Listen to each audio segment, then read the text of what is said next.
Hello fellow orchid lovers, it's Danielle here with a video about my current blooms and spikes and some interesting surprises. So I just wanted to share a few things with you that's going on in my grow room. I've been doing a lot of culture videos and I haven't really been showing you a lot of what's been going on, and some of it's pretty interesting actually. So I did want to just share that with you. One of the things that I'm really excited about actually is one of my newer orchids has decided to spike for me. So I recently got this plant from Calipana Tropicals, and it didn't seem like a very mature plant. Even though they sold it as blooming size, it just didn't seem like it to me.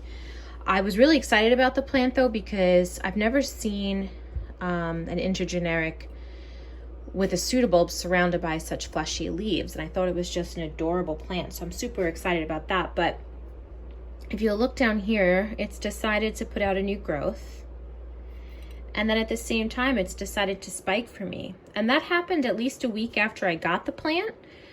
So I know I'm not supposed to technically take credit for it, but I kind of am. I'm really thinking it kind of likes where I put it, and it likes my grow room, so I'm really excited.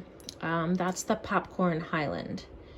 So I'll share those blooms with you when the spike matures, but I thought that was really cool. I did not expect that to happen, and I went to water it about a week ago, or maybe a little less than a week ago, and I noticed the spike and I was thrilled. And then let's just stick to this shelf. So my Wilson Aura has opened up. This is my new Wilson Aura. This is the is a Castle Hilo something. I forget. But this spike only has 4 blooms, and then there's another one that's pretty immature. It's gonna take a little while, and then the 3rd spike looks like it's probably gonna pop open soon. So that's something to look forward to.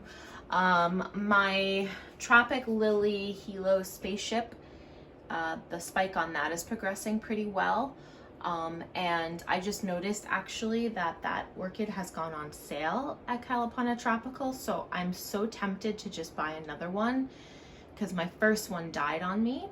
I'm hoping this one won't. It seems like a much healthier plant, but it can't hurt to have backup, right? I do actually want to place another order.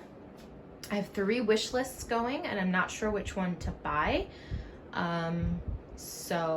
But it's really, really hot, and I really don't want to get orchids shipped in this weather.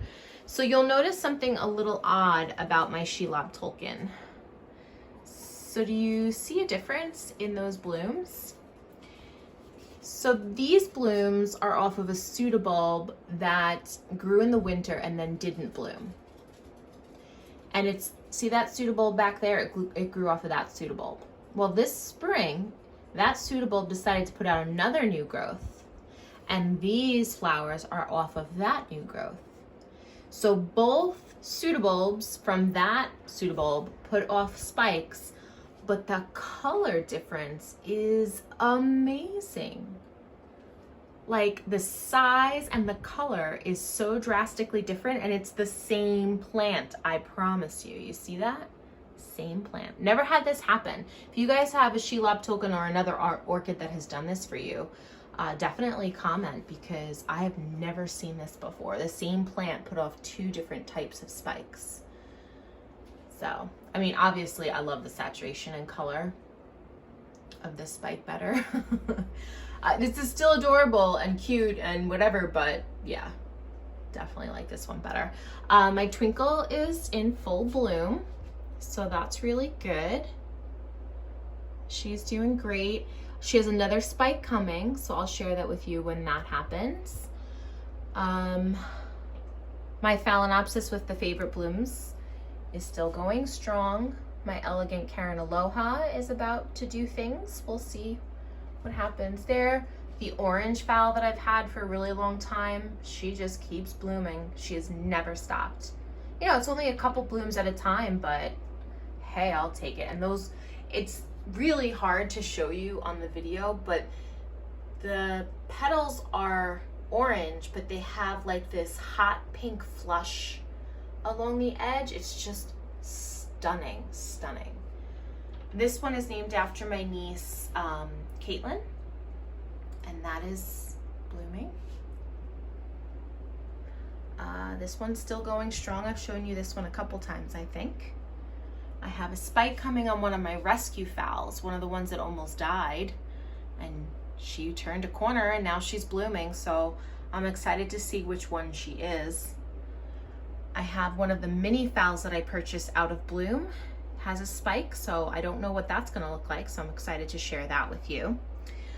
Two of my phalaenopsis are very heat sensitive. I've come to find that out. This one here, she put out an extensive branch, but every time the heat gets intense in here, she drops a bloom. And the same thing with Diane. Diane does not like the heat at all. As you can see, it's really hot here, and it's going to be hot for a couple of weeks, and she's going to lose all her blooms, I'm sure of it. I moved her down. She was on a higher shelf. I moved her down to hopefully hang on to those blooms for a little longer, but she's not a happy girl. This phalaenopsis, I don't really know her name because I bought the Joy Fairy Tale, and this is what came, and this is not Joy Fairy Tale, but I love, love, love these blooms. They smell like honey and lemon. They are spectacular. So I'm not really into this shape of the phalaenopsis blooms, but this one in particular I really do like. So we'll keep it, and she's a sequential bloomer, so she'll keep pushing off of that spike. My first nobile that I ever got, it developed nubs in the spring, as you can see right there. There's a nub in there, and there was one on the other side, and I thought it was going to bloom. The nub on this side developed into a keiki, which is currently in the pot because it developed nice long roots, so I separated it. But now this nub looks like it's pushing on, so hopefully blooms. And then this cane puzzles the crap out of me because it is desiccating like super bad. The desiccation started in the middle of the bulb, not at the base, not at the top, in the middle. I don't know why. I don't know if maybe I injured it when I was putting it on and off the shelf, but it continues to desiccate, and while it's doing that, it is pushing on these nubs. These nubs were not there just a few weeks ago, and they are growing pretty quickly. So I don't know if it's throwing out keikis because it knows that it's dying, or if it's going to try to bloom. I don't know if it's going to successfully bloom before that cane completely desiccates, but I'm shocked that it's doing that. My Atroviolaceum, her original blooms, 2 of them dropped. She's only got 1 left, but her second spike is opening. So she put out some more blooms for me. I'm getting some buds on my new phalaenopsis that I got from Norman's Orchids. The phalaenopsis that I named after my niece Aubrey is still going strong.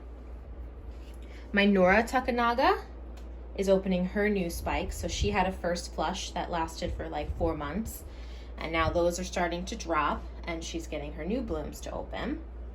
My Dendrobium, my Latoria Dendrobium green apples, the spike is completely open, and the other one in the back there is starting. My Fire Wings is still open and going strong. My Encyclia radiata, one of the spikes has dropped its blooms, but the other one still has a couple left. And actually, this orchid tricked me. It has a very strong, sweet smell, and so every time I would come in here, I would think that that's what I was smelling. But when I moved the orchids out of the room to paint and lay the floors, this new mini phal that I have was in a different section, and I kept smelling something sweet in that area. And I realized, oh, there's a little cat hair on there. I realized that this orchid is fragrant. Beautiful, sweet honey scent. And I just got her. So if you like mini phals and you like that type of bloom and you like fragrant orchids, pick her up. She is actually, I got this from Hauserman's, and they're listing her as in spike. So just a little FYI. And she was cheap too. I think she was like $11 or $12. She really wasn't expensive. My Fuller's Gold Stripe is still going strong. This is one of the Phalaenopsis that I got that I didn't know what the blooms were going to be. And then I just wanted to share my Maxillaria tenuifolia with you because I don't really show this orchid very frequently because it doesn't bloom for me. I'm trying to give it really, really strong light and maybe boost the fertilizer a little bit, but she grows like crazy. I got her, she was only 5 pseudobulbs. And as you can see, she is no longer just 5 pseudobulbs. She grows and grows and grows and grows. I can't even count how many new growths she has this year. So she loves to grow. She just doesn't bloom for me. So I'm bumping up the feed and I'm putting her in direct sun. I'm gonna see if that works. So far, no burn. So hopefully she will still continue to be okay. And then something I wanted to share with you that I don't typically do, but I did do. I don't normally cut off flower spikes. Even when the plant is in somewhat of distress, I usually leave this flower spike intact for them to reabsorb those nutrients. But in this case, this is my new Miltoniopsis, the one that's named after my dog, Rogue. It was very evident that the spike was draining the plant. And in this case, I cut the spike. So, you know, you can't apply hard and fast rules to your orchids. You kind of have to see what the plant is doing. I typically do not cut spikes, even on rescue orchids.